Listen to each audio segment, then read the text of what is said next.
mulai dari nomor 1. Soal-soal yang kita bahas pada video ini merupakan soal-soal yang punya materi yang serupa ya dengan soal-soal yang telah kita bahas di video sebelumnya di TPS part 4. Kita hanya ingin membahas soal-soal yang punya warna berbeda ya. Bagaimana cara kerjanya tuh. Seperti soal yang telah kita lihat ini. Coba kita baca, untuk X tidak sama dengan negatif 3 dan X tidak sama dengan 3. Hasil pengurangan ini oleh ini adalah berapa nih?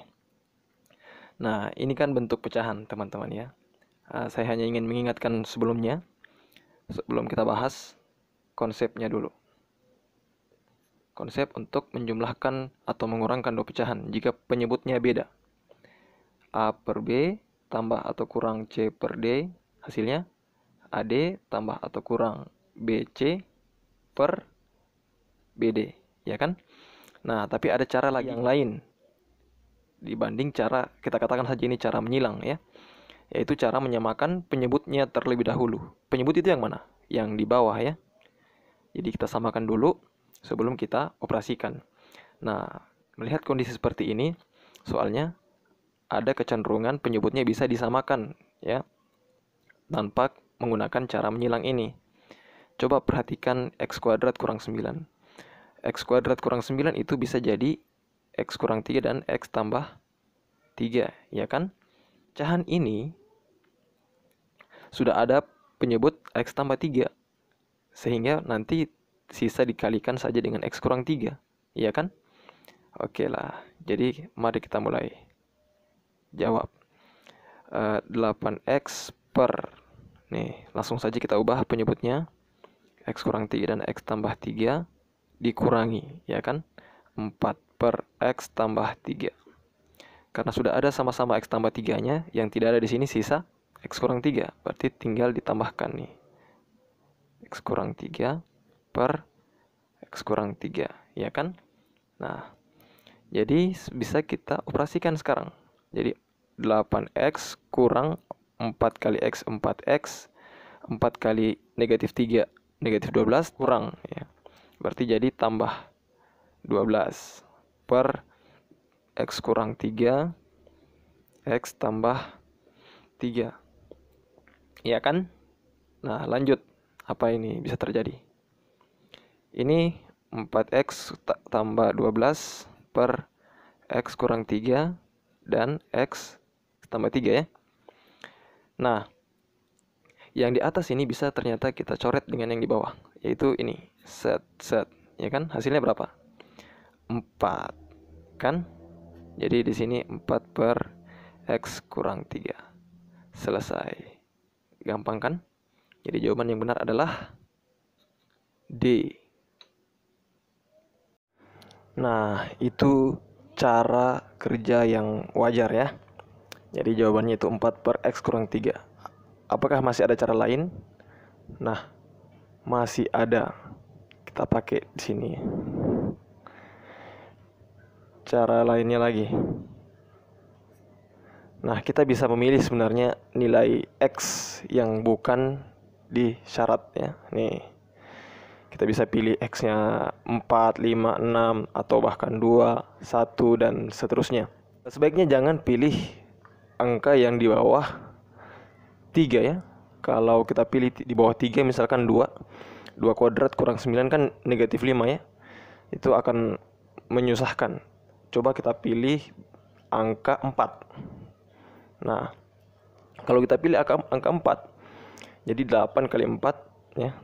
8 kali 4 per 4 kuadrat kurang 9 kurang 4 per 4 tambah 3 ya. Nah, ini cara lainnya teman-teman ya. Coba diperhatikan. Ini 32 ya. 4 kuadrat itu 16 kurang 9 itu 7 kurang 4 per ini 7. Nah, sama-sama berpenyebut 7, maka pembilang bisa langsung kita kurangkan. 32 kurang 4 itu 28 per 7. Hasilnya 4. Nah, jadi saat X sama dengan 4, maka hasil pengurangan 8X per ini seterusnya hasilnya 4. Nah, maka cari juga pilihan yang ketika X-nya sama dengan 4 itu menghasilkan nilai 4 ya. Jadi coba di sini. Ini 4 per 4 tambah 3 kan 7, salah ya. 2 per 4 tambah 3 7, salah. 1 per 4 tambah 3 7 1/7, salah juga. Nah, kalau ini 4 per 4 kurang 3 itu 1 sama dengan 4. Nah, benar kan? 1 per 4 kurang 3 itu 1, ini 1. Jadi dua cara berbeda, hasilnya sama-sama menunjukkan bahwa hasil pengurangan dua pecahan dalam bentuk aljabar ini hasilnya D, yaitu 4 per X kurang 3. Oke, lanjutkan. Oke, lanjut soal nomor 2. Himpunan titik-titik di bawah ini bukan merupakan grafik fungsi kuadrat adalah. Nah, kita harus mengingat kembali ya. Fungsi kuadrat itu ciri-cirinya bagaimana? Baik, mari kita bahas konsepnya terlebih dahulu ya. Nanti kita jawab pakai trik aja nih. Konsepnya bahwa fungsi kuadrat itu paling banyak ya punya dua titik potong terhadap sumbu X ya. Paling banyak nih, paling banyak. Ingat paling banyak. Berarti bisa saja hanya satu titik potong dalam artian menyinggung atau bahkan tidak menyinggung sama sekali ya. Jadi kira-kira gambarnya kira-kira ada yang seperti ini atau bisa juga seperti ini ya. Oke, kemudian ciri-ciri yang lain bagaimana? Pasangan titik-titiknya itu tidak mungkin sama nih. Tidak mungkin selalu X sama dengan Y. Tidak mungkin. Karena ini bentuknya suatu garis nih. Kalau selalu sama X dengan Y. Ya kan? Nah, sekarang mari kita pilih-pilih jawabannya. Kita lihat dulu pilihan pertama. Nah, pilihan nomor 1 ini 1,0, 3,0, 5,0 itu merupakan titik perpotongan di sumbu X. Ada 3. Sedangkan fungsi kuadrat itu paling banyak punya 2 titik potong terhadap sumbu X. Sehingga pilihan pertama salah ya. Kemudian pilihan yang kedua. Coba lihat. 1, 1, 2, 2, 3, 3, 4, 4, 5, 5, 6, 6. Ini merupakan fungsi linear. Yaitu apa ini? Y sama dengan X. Jadi pilihan ini kan tadi salah, ini juga salah. Kalau 1 dan 2 sudah salah, maka pilihan yang benar sudah pasti D ya. Coba ingat kembali jawabannya. Jawaban pilihan gandanya maksud saya. A itu kan 1, 2, 3 saja yang benar. B itu 1 dan 3. C 2 dan 4. D 4. Ya kan? Sedangkan E semua. Nah, 1 salah. Artinya semua pilihan yang ada satunya itu salah. Ini 2 juga salah ya. Nah, berarti sisa pasti D. Ya kan? Artinya pasti 4 saja nih yang benar. Oke? Itu triknya. Jadi, untuk menjawab soal seperti ini, ya kita mulai saja dari nomor 1. Kalau 1 sudah salah, maka pilihan yang ada angka satunya itu pasti salah. Seperti A ya, B, dan E. Terus berarti sisa C dan D. Ya, berarti uji saja nomor 2. Kalau nomor 2 benar, berarti C yang benar. Kalau nomor 2 salah, berarti D yang benar. Kira-kira seperti itu triknya. Oke, lanjut soal berikutnya. Nomor 3 nih. Di antara sistem ketidaksamaan linear di bawah ini yang memiliki daerah penyelesaian tidak berada di kuadran ketiga adalah yang mana? Nah, mengingatkannya bahwa di video sebelumnya itu kita bahas soal yang seperti ini juga, tapi ada gambarnya. Terus kita diminta untuk menentukan pertidaksamaan garis yang sesuai gambar. Nah, tapi pada soal ini kita hanya disediakan keterangan ini. Katanya penyelesaiannya itu tidak berada di kuadran ketiga. Baik, mari kita gambar dulu bidang kartesiusnya ya. Set. Kuadran ketiga kan di sini ya. Nah, ini dia. Nah, karena pertidaksamaan yang diminta itu tidak memiliki penyelesaian di kuadran ketiga, maka di antara pilihan yang ada tidak boleh punya titik potong di sumbu X negatif ya, dan sumbu Y negatif. Seperti itu.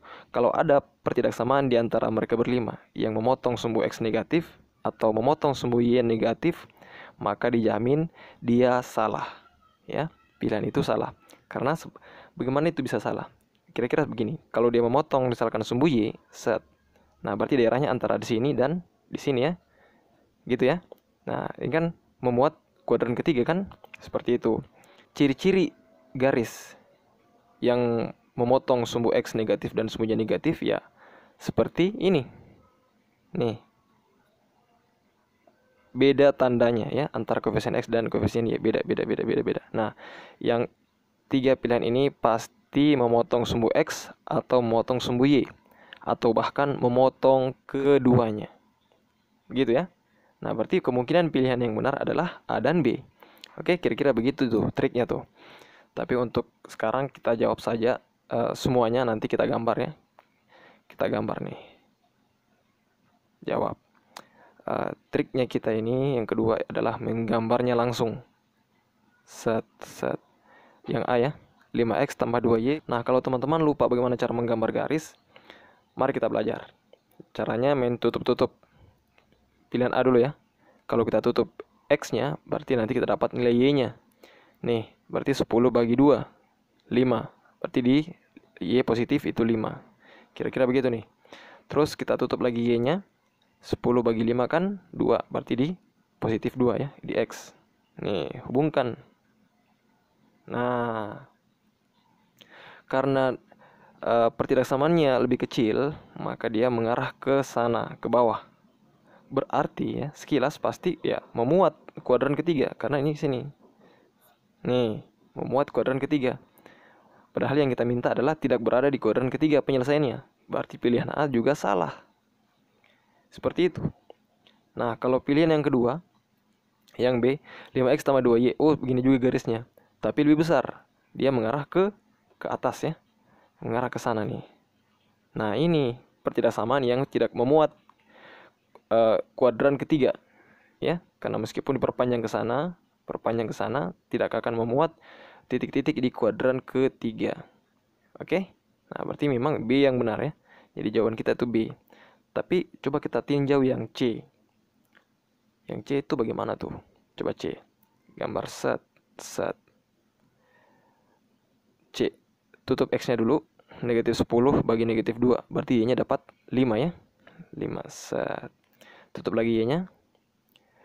Negatif 10 bagi 5 itu negatif 2. Nah, ini berpotongan dengan sumbu X negatif, maka pasti memuat kuadran ketiga. Nih, kalau bukan di sini ya di sini ya. Ya kan? Terserah itu mengarah kemana daerahnya. Apakah di sini kah atau di sana kah? Pasti memuat kuadran ketiga. Ya kan? Kalau yang D, garisnya sama dengan yang C, tapi mengarah ke daerah yang lain, entah ke sini kah atau ke sini. Tapi yang jelas sama-sama memuat kuadran ketiga. Berarti salah juga dong ya. Oke, salah ya. Jadi C salah, D juga salah. Kemudian yang E, coba yang E. Oh, yang ini garis yang lain juga. Coba kita gambar lagi yang E. X ditutup, berarti 10 bagi negatif 2, itu negatif 5. Ya kan? Kemudian tutup, 10 bagi 5 itu 2. X-nya ya. Berarti hubungkan. Seperti yang saya katakan tadi, kalau memotong sumbu X negatif atau sumbu Y negatif, maka daerahnya pasti ada di kuadran ketiga. Nih, kalau bukan di sini, ya di sini. Ya kan? Berarti salah juga yang E. Dan memang jawaban yang benar adalah B. Oke. Mudah-mudahan teman-teman bisa mengerti triknya ini, menjawab soal seperti ini ya. Sering-sering latihan sesuai slogan channel ini, bisa karena biasa. Terima kasih.